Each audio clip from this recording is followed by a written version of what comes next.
Welcome, friends. You're listening to the Swears and Does Hair podcast for bridal hairstylists and makeup artists looking to take their business to new levels. Here we tackle topics such as mindset, finances, balancing business with motherhood, and healthy strategies to keep your body and mind supporting your business rather than holding it back. I'm your host, Sue Minsky, business coach for bridal artists and creator of the Next Level Bridal Business Program. Thanks for joining me. I can't wait to dig into today's topic, so let's get started. Hey everyone, welcome back to the Swears and Does Hair podcast. I am your host, Sue Minsky from Beauty Business Collective, and I am going to be talking to you today about better bridal branding, how to help your brand stand out from the sea of competition. Last week, I talked about how to stand out better on social media. Well, today we're going to be going into a few more of the elements that go into your branding. And your branding is one of the ways that you help to set yourself apart. Last week, we talked about connecting with your audience as an expert and ways to do that, and then ways to use your visuals, your videos, and the types of content that you put out there to stand out. Now, we're going to talk a little bit more on the visual aspect of things, how you present yourself as a brand and how you present your business to the world on social media.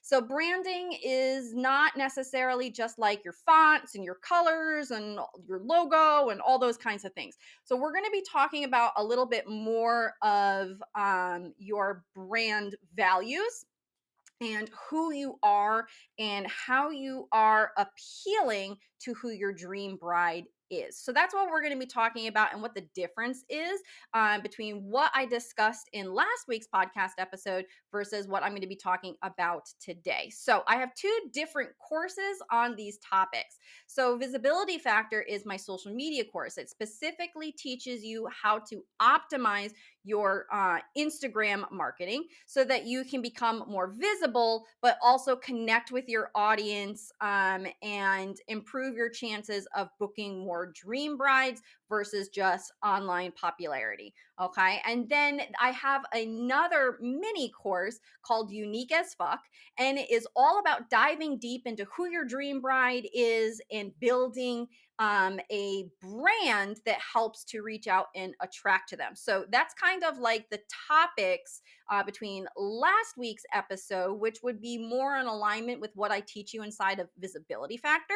And then this week is going to be a little bit more in alignment with what I talk about inside of Unique as Fuck. Being able to have both of those and put those together is where you're going to see the most amount of success.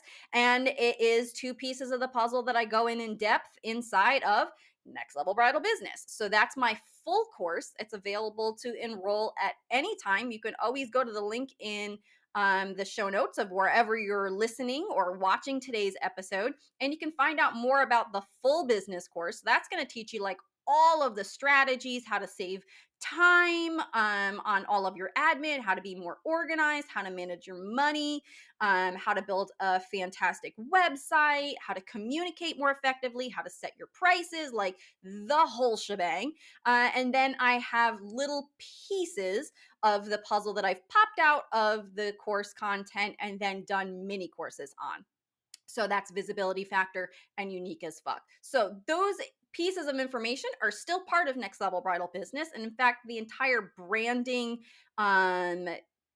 course part of Next Level Bridal Business, like the whole module, so to speak, I call it phases. It's phase one. It's called Unique as Fuck, and it's all the same videos as my mini course. And then Visibility Factor is its own whole separate in-depth course. So in Next Level Bridal Business, I have some videos on Instagram, but that's just it. It's just like one video. Here's my best practices for using Instagram, the most effective. Visibility Factor is if you're like, no, I want to go deeper and I want to utilize Instagram more in depth. You can either purchase it individually. It's open for enrollment to sign up for individually separate from Next Level Bridal Business starting in July. So coming up pretty soon, you'll be able to just purchase access to that course. Or if you watch like my my free webinar and you sign up within 48 hours for the full business course, you get Visibility Factor for free. So that's the only way that you can get access to that. Like if you were listening to this today when it comes out, this episode is supposed to be out June 5th. If you're watching on Instagram, you might notice that I look exactly the same as I did in last week's episode because guess what? I batched together all of my content. If you've only ever listened to me on the podcast on like Spotify or Apple Podcasts or something, you might not realize that, oh, hey, she records like a whole month's worth of content all together at once, 3 or 4 episodes back to back until basically I'm like hoarse. And then I edit everything and then I schedule it all to come out.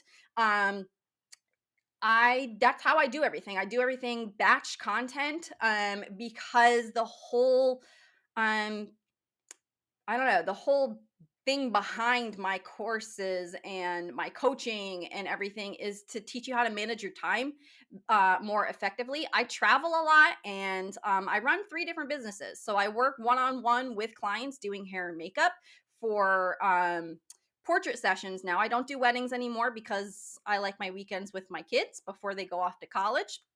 I've only got a few years left with them before they both graduate high school and they're off. So I want to maximize my weekends with them and be able to just be like, hey, what do you want to do today? Do you want to go to the farmer's market? Do you want to go to the fair? Do you want to go to do whatever?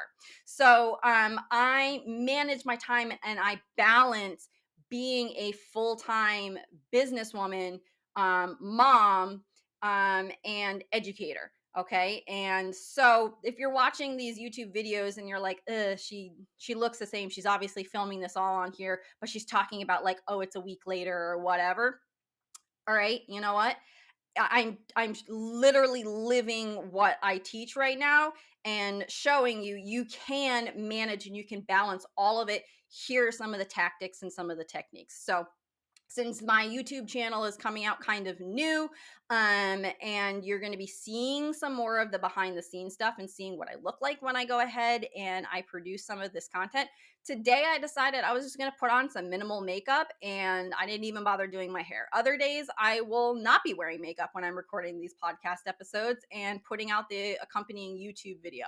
The YouTube video is planning to be coming out a week or two behind the audio podcast. That's just the way it's going to work. They're not going to come out on the same day. So if you're watching on YouTube, you're going to be about 2 weeks behind on all of these podcast episodes, if not 3 weeks.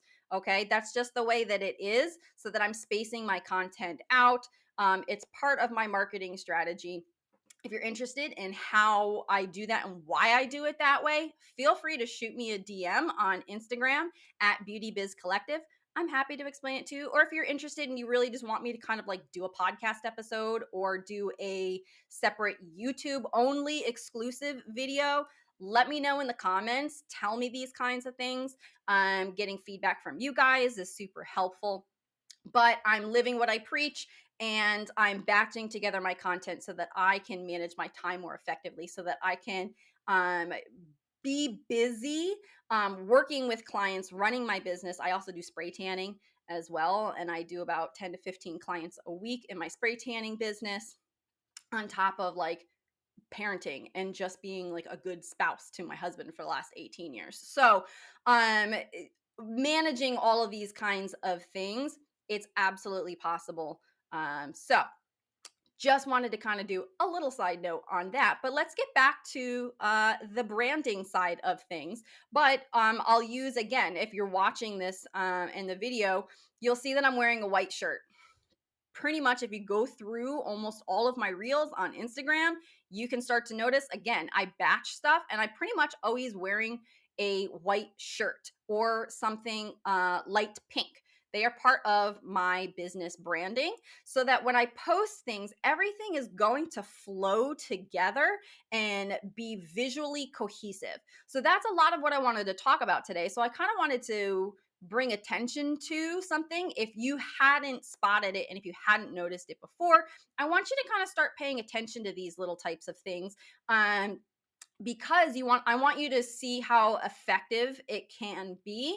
And if you're like, oh well, I can't wear the same thing all the time or whatever, chances are you may not have even noticed it until I pointed it out to you.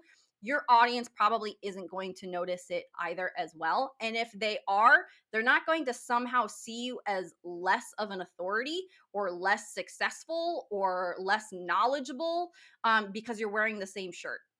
Okay. And same thing for whether or not you have your hair or makeup done. I know that we're in like the visual beauty industry, but you don't always have to be dressed to the nines to be seen as an authority and knowledgeable behind what you do.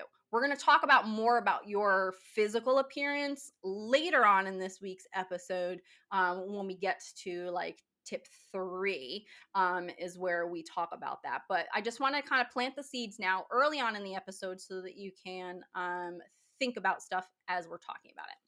So, what is your branding? Your branding is not just logos, it's not just colors, it's not just fonts. It is what you as an artist and as a company stand for.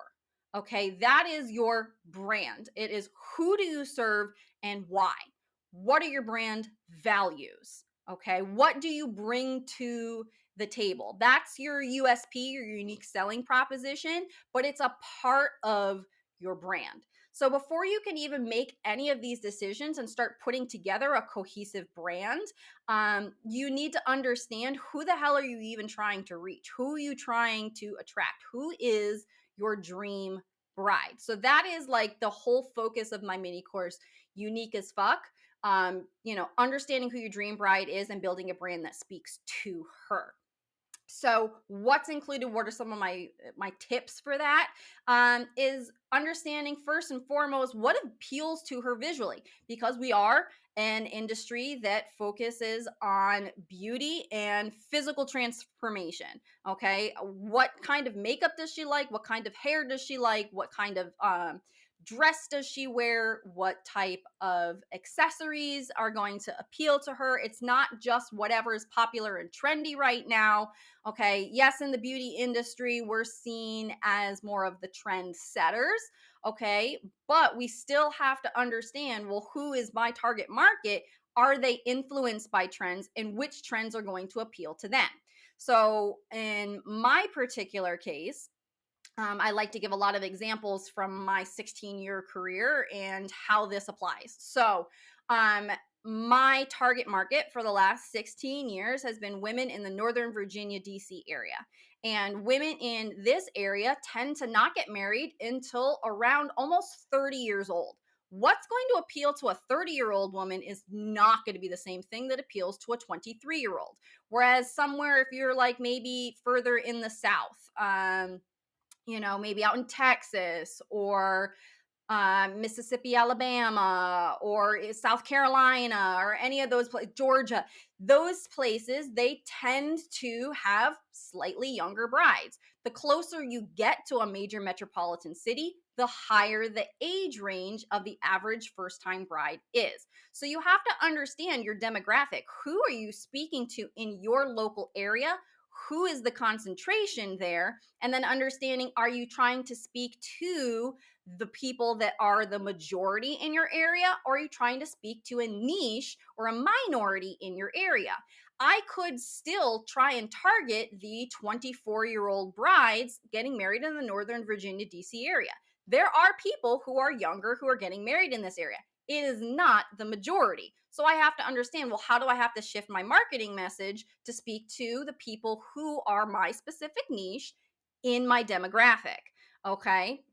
Well, am I speaking to the majority? Am I speaking to the minority? All right. So understanding what those people want and how they're influenced is really going to say whether or not my marketing message appeals to them, and whether or not I appeal to them as a brand. Okay. And a lot of this, you're going to connect or repel people really quickly, instantly through visuals. So understanding who's my dream bride? What appeals to her visually? Is she the type of bride who's going to want that clean, structured updo?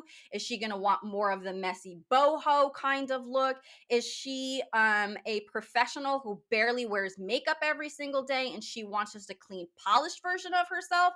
Or is she somebody who is like, no, give me, all the contouring, and I want the dramatic makeup, and I don't wear makeup, so I need somebody who's going to be able to give me this strong visual transformation because I physically can't do it myself because I don't know what I'm doing. Can you see the difference between understanding like what your dream bride actually wants versus just saying, well, I'm on top of the trends and this is what's popular on Instagram right now. What's popular on Instagram might not be what speaks to your dream bride. So yeah, it'll get you a lot of views, it'll get you a lot of engagement, but that's not necessarily going to translate into a lot of bookings. If that's what your target market doesn't want, but that's what you keep pumping out, you're probably going to see a really big disconnect between all the effort that you're putting into Instagram and the results that you're getting. So really understanding your dream bride is the very first step to putting together a brand. All right. So I would say look at the photographers in your area after you've identified your dream bride. So you really need to go in deep and understand not just demographics, it's not just age. Okay. But a lot of different things that put together the mindset of your dream client, what her needs are and what she's looking for. Look at photographers that work with those same brides. Okay, what do they put together visually to appeal to them? Because photographers are all visual. Okay, they are taking photos and they're taking videos and they're putting all of this visual content out.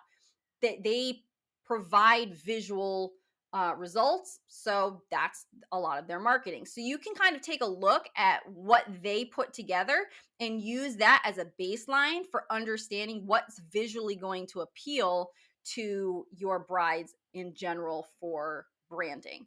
Okay, so find after you figured out your dream bride, find photographers that work with them, and then just kind of don't copy them, but just kind of start paying attention. What is their editing style? What does the color look like? How do they use light? How do they speak about their brides? What types of content do they put out? How educational are they? Those type of things. Those can give you a good guideline for what's going to appeal to your dream bride so that you can say, okay, how do I take what they're doing and apply it to my specific portion of the industry in order to get similar results? You're looking outside of the hair and makeup realm for inspiration.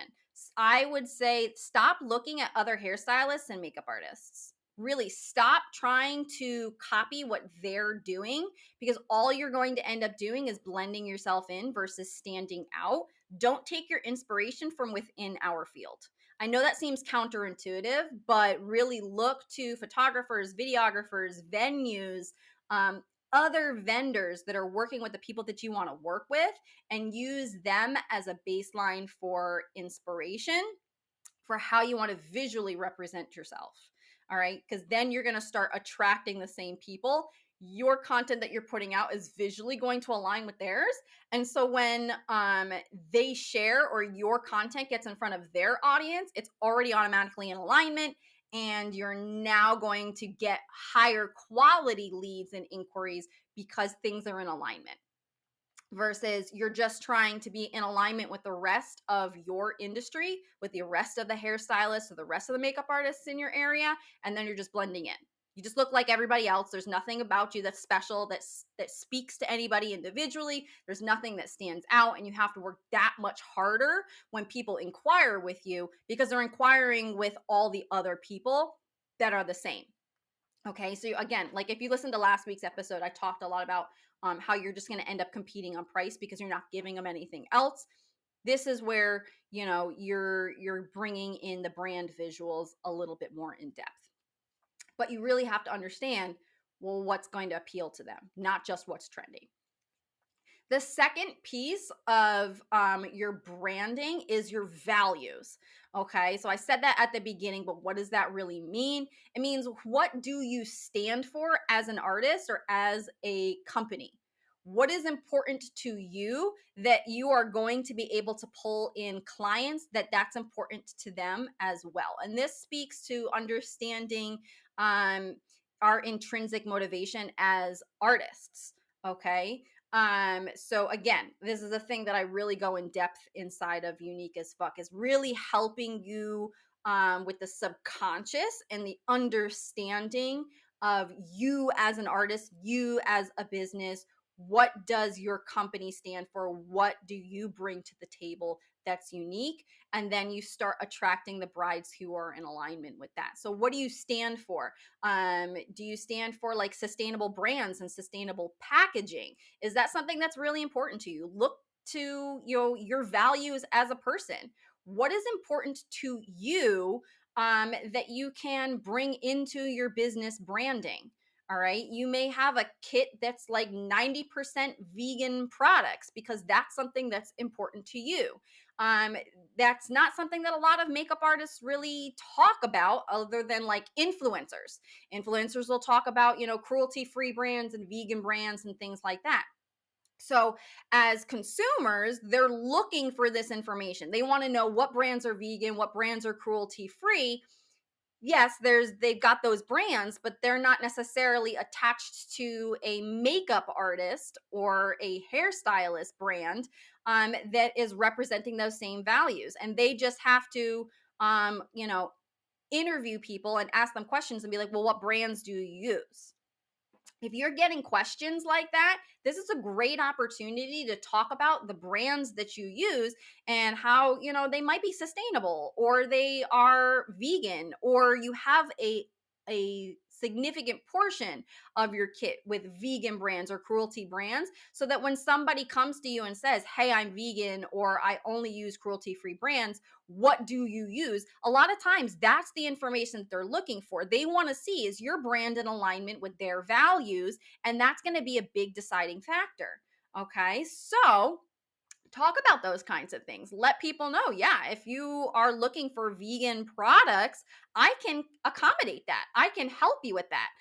Some people don't. They just have their brands that they use, and then they'll tell the client and be like, okay, well, if you want me to use only vegan products, then it's going to be X amount of dollars because I have to go out and I have to buy these vegan brands to be able to use them on the wedding day. I'll gift them to you afterwards, but you have to pay up front for me to go and buy these things and add them into my kit.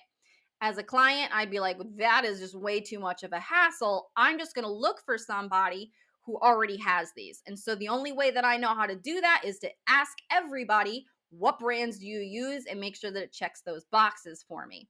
If you're somebody who's out there being like, yes, I already do this, you have just saved me so much time, so much effort, so much energy and frustration. I'm immediately going to want to just book with you because you made my life so much easier and you now meet these qualifications that I have. So, understanding your audience and understanding who you want to work with.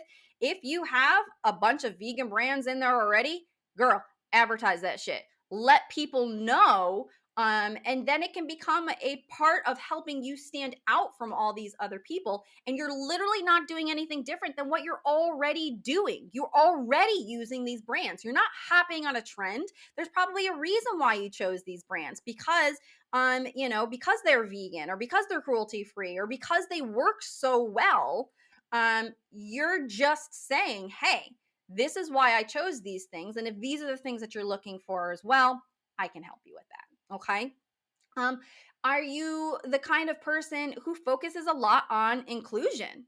Okay. Again, as like a white makeup artist for the last 16 years, a lot of people will look at my face and look at me and be like, well, does she know how to do hair or do makeup for other people? Because there are so many people out there who call themselves hairstylists or who call themselves makeup artists, and they do not have globally inclusive kits, whether that's for hair or whether that's for makeup. They only know how to work on people who look just like them.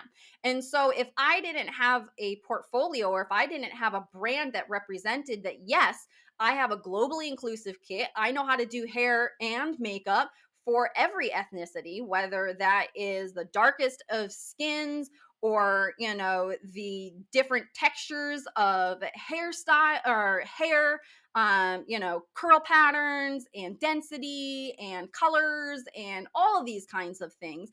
If I'm not showing that, yes, I can accommodate these people, I'm going to put myself in this little tiny box of I only know how to do people who look just like me.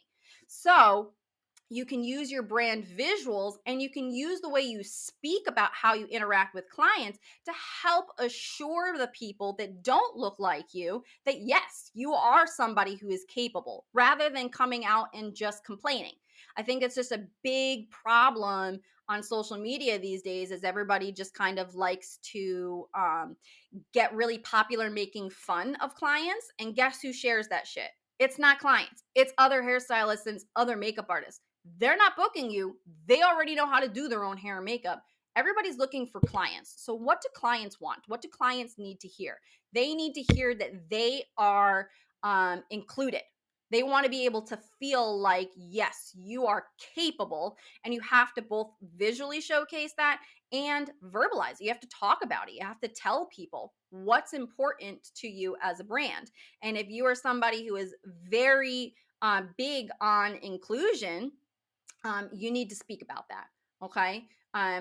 It's not something that's spoken about enough inside of the industry. And um, the rise of the influencer makeup artists and the influencer hairstylists has really just proven to the public that there are people out there who only know how to do hair and makeup for people who look like them, and that everybody else is not as important to them. All right. So if you are capable of doing that, talk about it. It will immediately help to establish your values as a brand and set you apart from the people who are just doing this for fun. Okay. Also, who else are you inclusive of? What underserved portion do you work with that makes them feel special and included? Whether that's a minority or a specific culture or ethnicity that may not be widely represented in your demographic, or even just like an age group. Me being a mom and being 40 years old, I have a different mindset and a different capability of communicating with other moms. Okay, just through my life experiences. Right now, I don't really work with brides anymore, but whenever I assist for friends of mine, they're always like, here, you can work with the mom of the bride. There are so many people out there that struggle and get frustrated by moms of the bride. If you've listened to my podcast before, you'll know that I have definitely had issues with moms of the bride. And there are some people who just don't know how to communicate with them, that just don't know how to understand what they're going through, what they're feeling, and what their needs are on a wedding day. After all of these years, and also the older that I get, the deeper the understanding I have of what their needs are. So my friends who hire me to come in and assist, they know that I'm able to help serve these people on a deeper and a better level, because I not only have the experience, but I have the communication style. Being able to go out there and say, hey, moms, I know that it feels really uncomfortable being in a room with women an entire generation or two below you. Okay. You see their perfect hair, you see their perfect skin, and it's natural to compare yourself to them. And that's going to feel really frustrating. As an artist, I understand where you're coming from, and I can help you overcome these insecurities. I understand what it's like to work with hair that is not as thick and as long as it used to be. I understand what it's like to deal with imperfect skin or aging skin. I know what it was like to overpluck your brows in the 90s, and I know how to help you feel more comfortable and more confident. We don't need to do your hair, or we don't need to do your makeup just like the young girls. We can make these modifications so that you feel beautiful and you feel equally taken care of, and your needs are respected. As a mom, hearing somebody talk about how my needs would be respected would be like amazing. I'd be like, okay, chances are I'm paying for my daughter's hair and makeup. And here's this artist who's like, oh, I'll help this. I'm going to be talking to my daughter and being like, hey, like, they're really good, you know. I think you should work with them, you know. Or if I'm an older bride and getting married for a second time, or if I'm just a bride who like has a really close relationship with my mom and I know that she's going to be going through these kinds of things and I want her to feel special, and I find an artist whose work that I like and that I love but also talks about being able to be inclusive with moms and grandmas, I'm going to be like, oh yeah, no brainer. I want to work with this person because they're going to make everybody in my bridal party feel taken care of really well. Personally, now I just work with private clients. I don't do weddings. I just go out on weekdays and I do hair and makeup. And my specialty right now is with maternity and newborns. Okay, there's several photographers that I work with, and I connect with those new moms really well because I've been in their shoes before. I know what they're feeling and what they're experiencing. And I know how to make them feel comfortable. I know how to make them feel confident. And I know how to make them feel pampered and respected.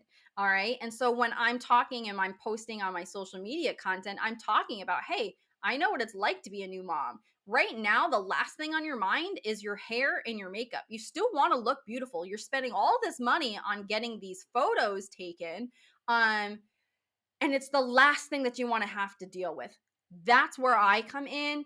I can help you to feel comfortable. I can help you feel confident, but I'm not going to change who you are because I want you to embrace where you are at this stage in your life.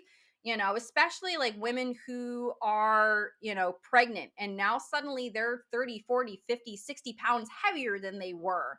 All right. Their skin has changed. Their body has changed. Their hormones are making them feel a little crazy when they're looking in the mirror. But they also want to look back on this moment. They're taking photos of them in this stage because they are trying to embrace this stage. They want to remember what they looked like and how they felt at this really important moment in their life. And so I talk now, I've shifted my social media content to speak more to what they're going through and what they're feeling right now and helping them feel beautiful in the skin that they're currently in. That is my brand value. It's always been my brand value, whether it was talking with brides, whether it was talking about how, you know, I'm helpful with mothers of the brides and, you know, my older clientele, but now just my new mom clientele. It's always been an underlying value in everything that I've talked about. Even when I worked for a boudoir studio and 99% of my clientele was all boudoir clients, it was all about self love and feeling beautiful how you are, not trying to change who you are and what you look like, but embracing exactly what you look like, polishing it for the photos. Yes, because I'm doing hair and makeup, I'm going to visually be changing how you look, but just to polish it and being like you, but better for the photos. That's always been my niche. People who want to look like themselves. And because I talk about self love and inclusion and embracing loving who you are in the moment, those two things connect. They line up. So the people who want the makeup that just enhances what they look like, that's why they want that.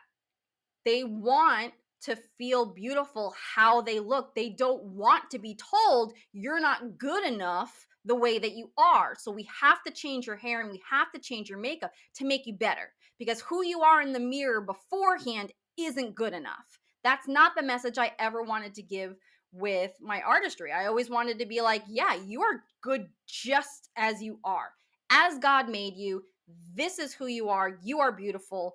Love yourself. I love you as you are. But let's just make sure that when you look at these photos, you don't feel tired. You don't feel sloppy. You don't feel put together. We're just evening things out because I want you to love who you are. And the people who want that are choosing my style because of it. And so, because I understand the needs of my niche, of my dream clients, I'm able to craft messaging that says, this is why I make your makeup look like this. And it's connecting with why they want their makeup to look like that. So, understanding again your dream bride and being able to understand what motivates her. Why is she choosing the dramatic glam look? Why is she choosing the soft glam versus full glam? It's not just about, well, this is what my style is. Who wants your style? And understanding psychologically, why do they want your style? So when you talk about what you do, people are like, oh my God, I feel so included. I feel so respected.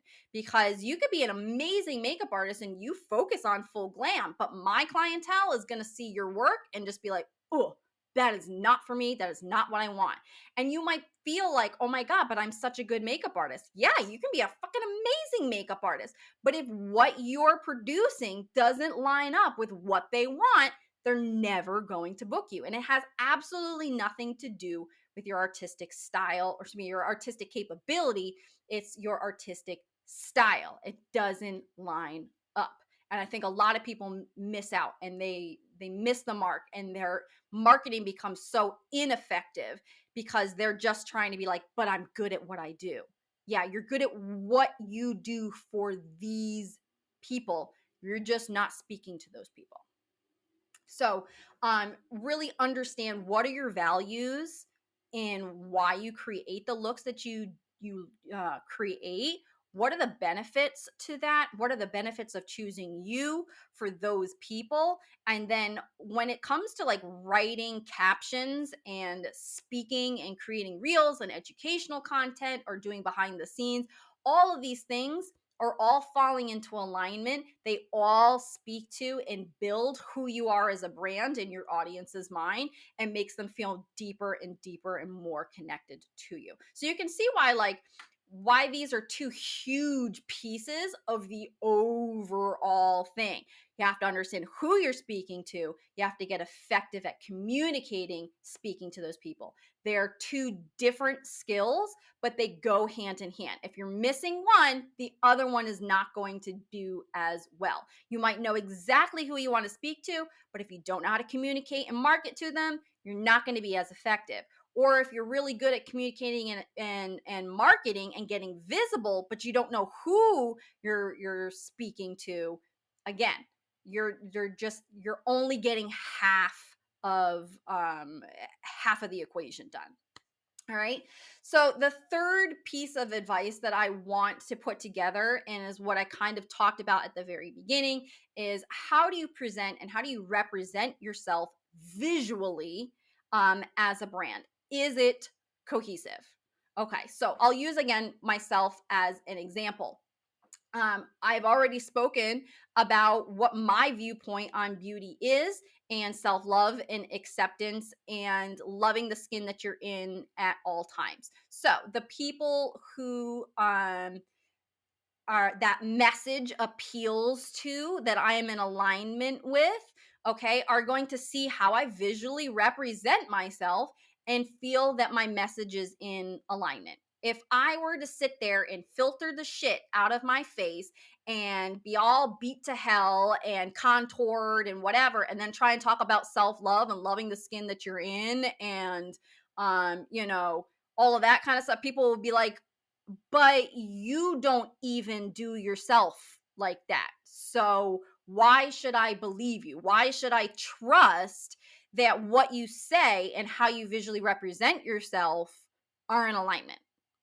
Okay. So how you visually represent yourself should be in alignment with your brand overall and your brand values. Okay. So it is important to kind of keep those two things in mind. If you are talking about how you are a luxury service provider and you have luxury brands and you're trying to appeal to the person who's like, I want the Louis Vuitton and I drive the Mercedes and I always get my nails done and my Botox and my lip fillers and all those kinds of things, and you have none of those elements to you that are in alignment, it's going to be like, well, why are you the person to give me this visual representation of beauty that I want? And you have none of those things. Not saying that you need to go out there and spend all this money on purses and get the Botox and the lip fillers and things like that. I'm not trying to say that.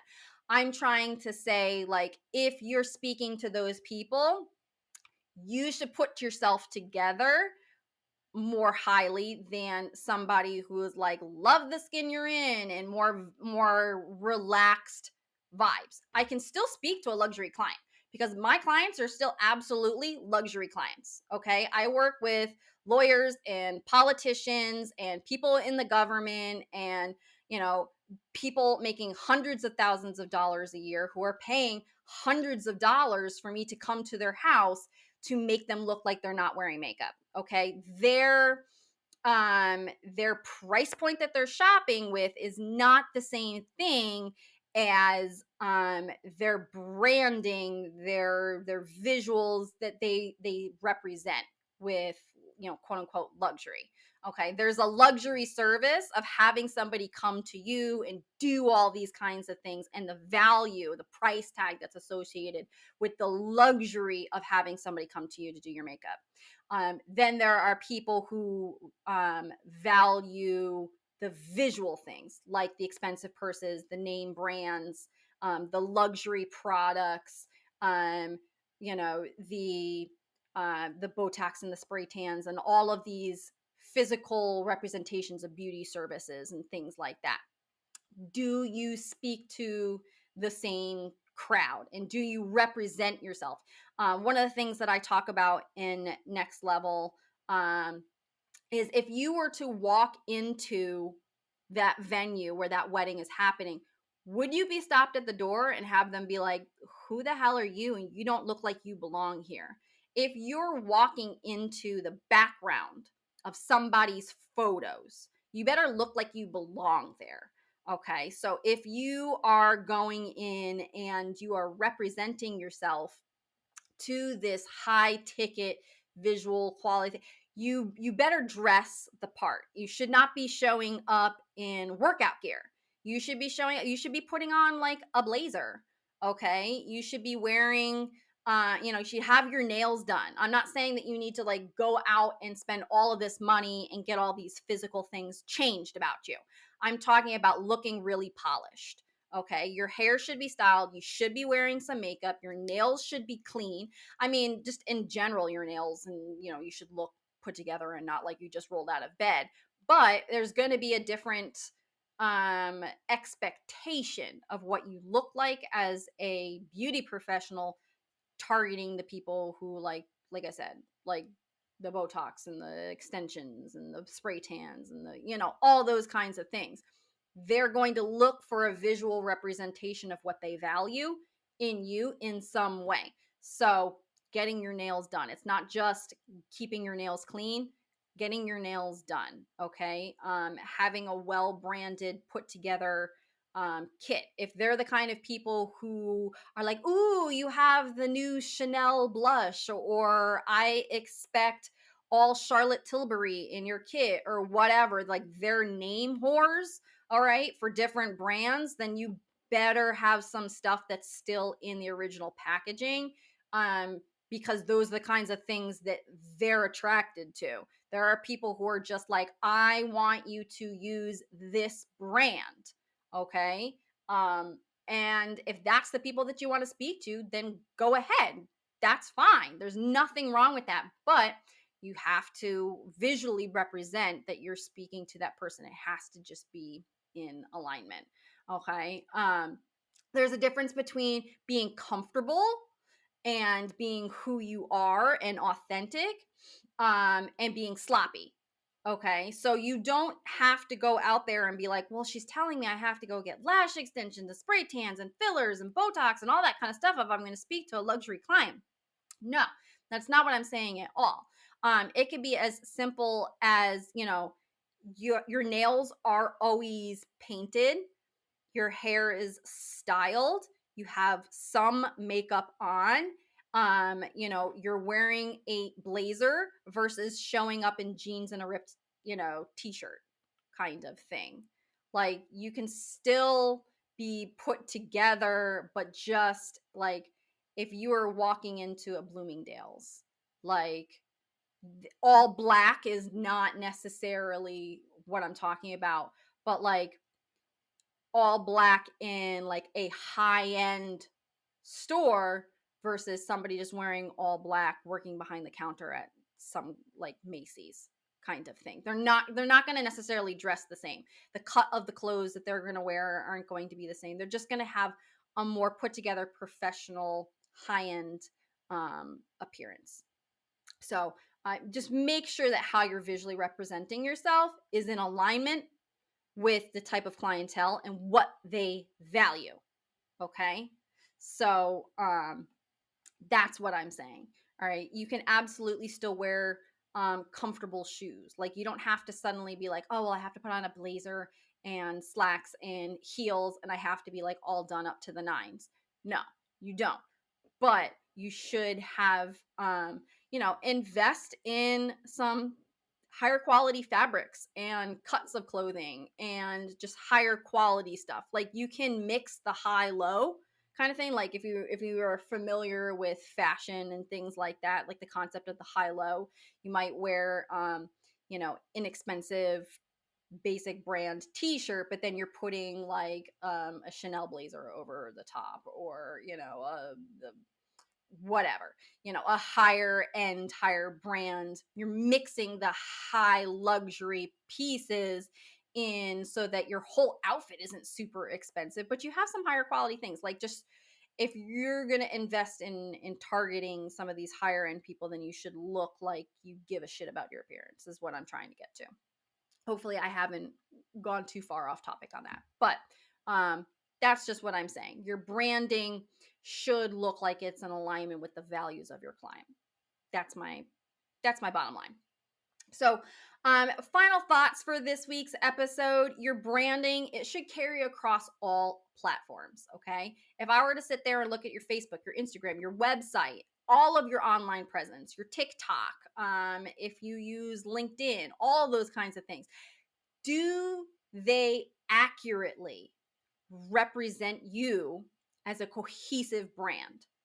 Or do you have different visual representations for all these different pieces?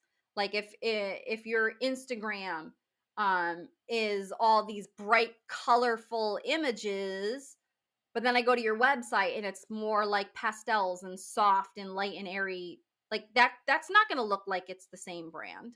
Okay, everything should look cohesive. Everything doesn't have to look picture perfect all the time on like your social media feeds. People value authenticity and reality.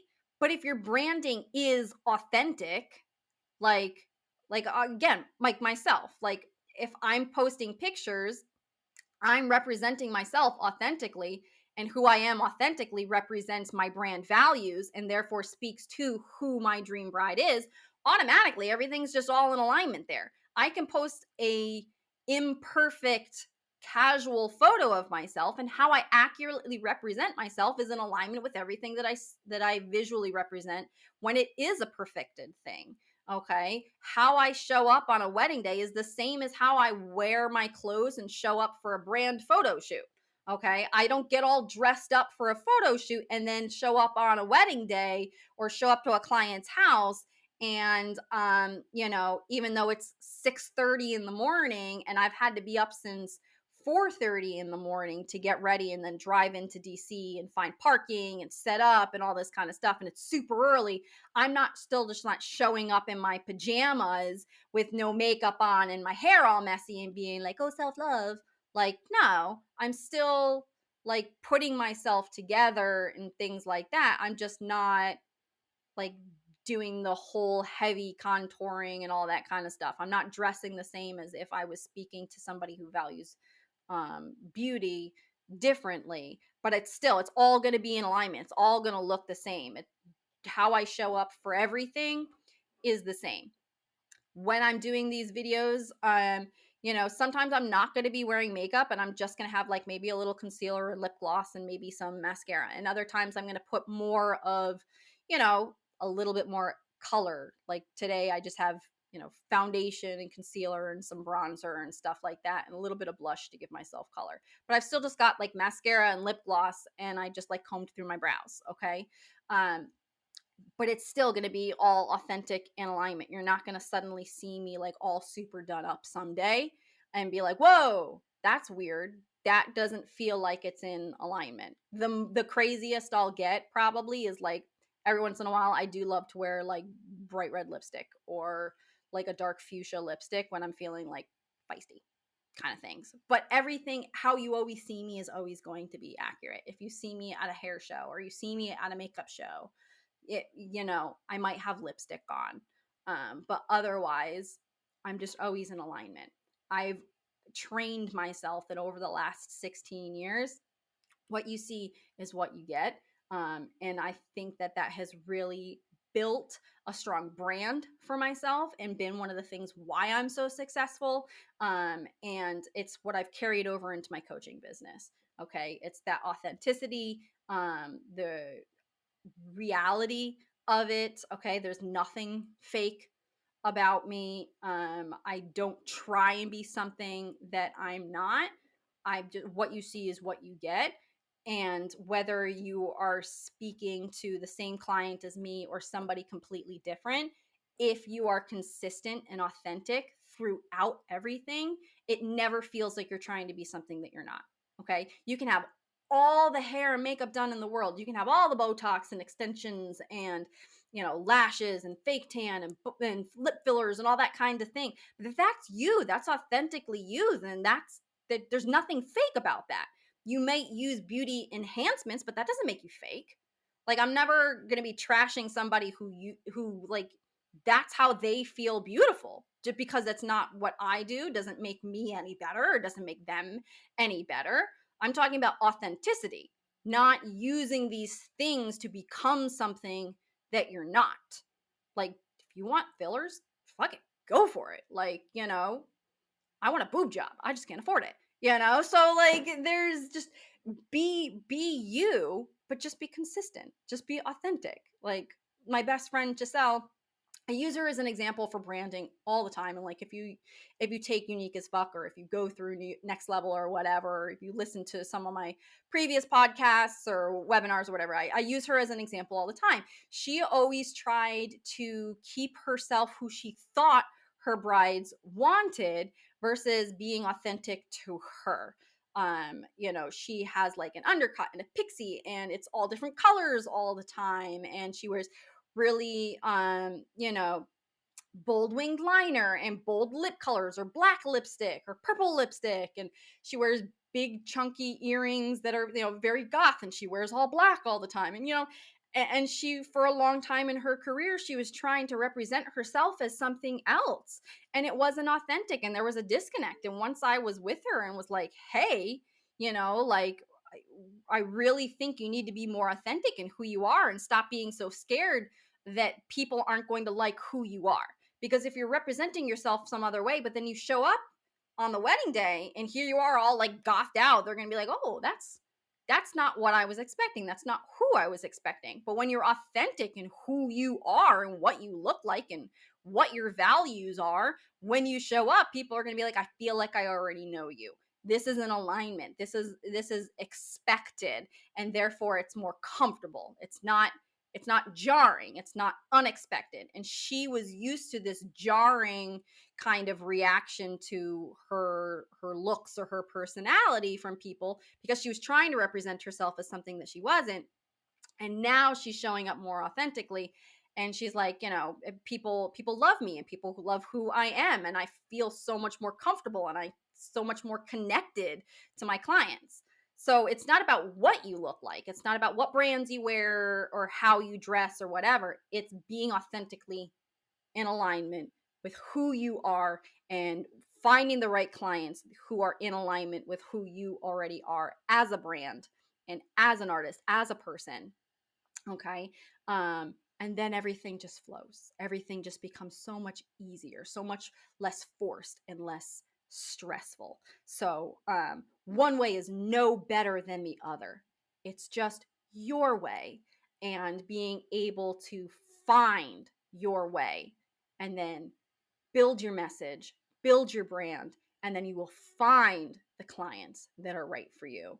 And then everything is just so much easier. So much easier. And that is what I really try mostly to help my clients with through everything inside my coaching and through my podcast. And hopefully, if you've been a long time listener to the podcast for the last year and a half or so that it's been out, or whether you're finding me today, hopefully it is the message that I'm articulating and getting across to you. Is again, and we're going right back to my brand values: self-love and loving who you are, as you are, and whether that is all done up or really simple or whatever, like you are you, and love yourself first, represent yourself authentically, and the people who will love you will find you. um, and you'll be so much happier and so much more fulfilled, and booking the right clients will become so much easier for you. There will be no more forcing things. People will love you and they will value who you are and who you are as a brand and what you can give them. And then price becomes irrelevant. You can charge whatever you want. And again, that's something that I talk about too with pricing. Price is really so irrelevant in the grand scheme of things. There are people who are shit at what they do and they charge a lot of money, and then there are people who are amazing at what they do and they will always be fucking poor. So price is really irrelevant. Be authentic, be yourself, build a strong brand, and the right people will find you. Okay, so this week's affirmation. All right, you ready for it? Repeat after me. I do not need to change myself to fit somebody else's version of success. I am perfect as I am. I can show up with authenticity, and my dream clients will be drawn to that. I am not for everyone, and that is okay. All right, so we'll repeat that one again. You ready for it? I do not need to change myself to fit somebody else's version of success. I am perfect as I am. I can show up with authenticity, and my dream clients will be drawn to that. I am not for everyone, and that is okay. I resisted putting out more visual stuff and coming on to YouTube. So if you're watching this on YouTube today, because of the trolls, because there are so many people out there who are keyboard warriors who will come in and will take opportunities to attack people and how they look visually. Okay, because it's easy. It's easy to beat other people down in order to feel like you're higher than them and to feel better about yourself. And I was just like, I don't know if I'm ready to dive back into that world, because I had a YouTube channel for a while as a makeup artist, and I didn't want to be doing weddings so much anymore. I wanted to be back with my kids when they were younger. And so I started to build a YouTube channel and become more of like the influencer. That was like my retirement plan for a while. And I tried it, and it was so hard. It was so hard because, again, I was so worried about what other people thought of me, what other people would think of my appearance. And it really beat me down and it burnt me out because I was trying to force myself to be something of what I thought other people wanted me to be and what other people needed me to be successful on that platform. And when I was thinking about putting together a YouTube channel to promote my coaching business and my education, and to go hand in hand with the podcast, because there are people who do like to watch these videos or who do listen to quote unquote, podcasts on YouTube versus Spotify or Apple. And it was just a way to help to build my overall content strategy. Again, I resisted it. And you might notice if you look at like the posting schedule and whatnot, that there were some gaps in there. And the very first episode for the YouTube channel, I recorded, it was like February or March or something, and I still hadn't put it out until like June. Okay. Because again, I let that mindset get into my head of, well, there are people who are going to be mean to me on the internet. They're going to comment on the fact that I have this big strip of gray hair here. or they're gonna comment and talk about, oh, how is she talking about beauty or whatever, and she doesn't have a whole full done up face like the influencers that I'm used to. Or what if I'm just having a day where it's important for me to record to get things done on schedule, but I don't have the time, or I don't have, the mental energy to put on makeup today, and I just want to record and speak as I am. And then I was like, well, why the fuck do I care what they have to say? Those people are not the people who are going to value what I'm saying. They're not going to see me as an expert. They're not going to see me as a coach that can add value and help them grow their business. They're going to be too focused on this little tuft of hair and breaking down whether or not I have a breakout, or I have bags under my eyes, or whether, you can see my eyelashes today, or whatever, or they're going to be too busy being like, oh, she's wearing the same outfit as the other day. She obviously filmed these back to back. The people who are so focused on those details, I don't fucking care. I no longer fucking care what their thoughts are, because they're not the kind of clients who are ever going to pay me a single dollar. They're not the ones who are going to be in my DMs going, I love your podcast. I love your YouTube channel. I want to know more about how you can help me make more money and grow my business. They're just so focused on what I look like. They're not my clients. So I have released that. And that is the message that I want to get to you today as well. I want you to release, if you're scared of being judged online, and that's why you don't show up authentically as you're trying to show up as what you think other people want you to look like, or you just don't show up at all and you hide behind the photos of your clients and you don't ever connect with your audience because you're so scared of being judged. Who gives a fuck what those people think? Those people aren't your clients. They're never going to pay you. So why is their opinion so important to you? It shouldn't be. So don't make the same mistake as me. Don't hold yourself back, okay? Let this be your permission slip to just be you, to just be authentically you, however that is. Whatever your style is, embrace it, love it. I love it. I love you. And I can't wait to see you next week. I'm going to go ahead and I'm going to stop this recording, and then I'm going to get ready and I'm going to start my next recording, because it's all about working smarter, not harder. And I will see you next week. Thank you so much for tuning into today's episode. I hope you feel empowered, knowledgeable, and capable of handling anything that your business throws your way. Don't forget to subscribe to get access to new episodes as they are released here on YouTube, or tune in on Apple Podcasts and Spotify for the latest conversations. Love today's episode? Let me know. Leave me a comment and tell me what your biggest takeaway was from the conversation.